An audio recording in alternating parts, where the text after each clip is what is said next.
Hindi nakalusot sa batas ang dalawang babae matapos silang maaresto sa ikinasang entrapment operation ng Regional Anti-Cybercrime Unit 6 sa Iloilo City dahil sa umano'y iligal na pag-aalok ng serbisyong dental online nang walang kaukulang lisensya at permit.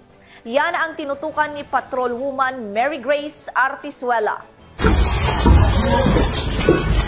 Dalawang babae ang arestado sa magkahiwalay na operasyon na isinagawa ng Regional Anti-Cybercrime Unit 6 sa Iloilo City matapos silang maaktuhang nagsasagawa ng dental services na walang kaukulang lisensya at permit.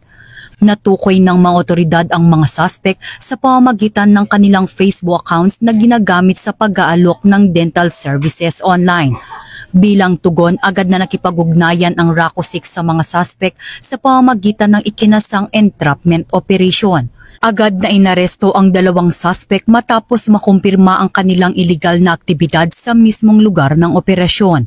Na-recover din ang iba't ibang aparato na ginagamit sa pagsasagawa ng dental procedures. Nahaharap ngayon ang mga suspect sa paglabag sa RA 9484 o Philippine Dental Act of 2007. Sana po sa ating mamamayan, huwag po nating tangkilikin yung mga ganitong illegal na gawain.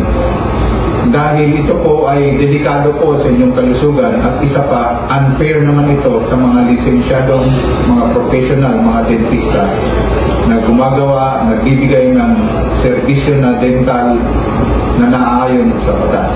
Mula dito sa Campo Crame, ako ang inyong PNN correspondent, Patrolwoman Mary Grace Artizuela, nagbabalita para sa Police News Network, alagad ng batas, tagataguyod ng balitang pulis.